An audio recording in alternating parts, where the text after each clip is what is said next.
créer une zone de largage, vous devez d'abord activer le mode Création sous le menu Paramètres. Une fois ce mode activé, vous verrez apparaître une nouvelle section intitulée Outils de création dans la barre latérale des tuiles. Vous pourrez alors glisser-déposer la zone de largage sur votre zone de travail. Une fois la zone de largage créée, vous pouvez la personnaliser. Vous pouvez, entre autres, ajuster sa taille pour qu'elle soit suffisamment grande pour contenir les objets souhaités. Vous pouvez également modifier son apparence, y compris la couleur de remplissage, le contour ou bien le rayon de coin qu'on peut arrondir. Il est également possible, sous option de tuiles, de fixer une limite de tuiles.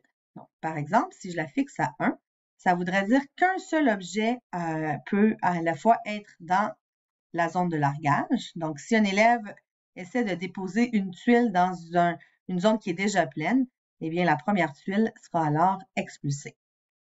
Puisqu'il est possible d'attribuer une valeur aux tuiles de polytade, on voit ça ici sous poids des carreaux. Donc, je pourrais par exemple le modifier à 3. Et ici, un objet le modifier à 2, par exemple.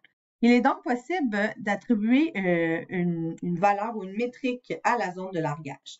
Donc, dans ce cas-ci, je pourrais calculer le nombre d'objets à l'intérieur de la zone. Donc, lorsque j'en ajoute un, on voit que la variable n ici, elle change. Il est possible également de calculer la somme et plusieurs autres choses. Donc, on voit à ce moment-là que la somme tient compte des valeurs qui sont attribuées aux différentes tuiles.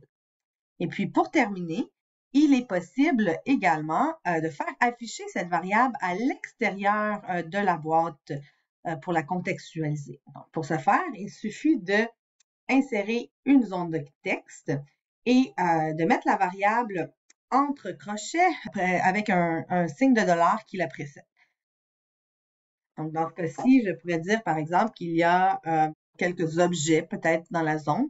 Donc, on voit que mon texte transforme le symbole S ici en chiffre.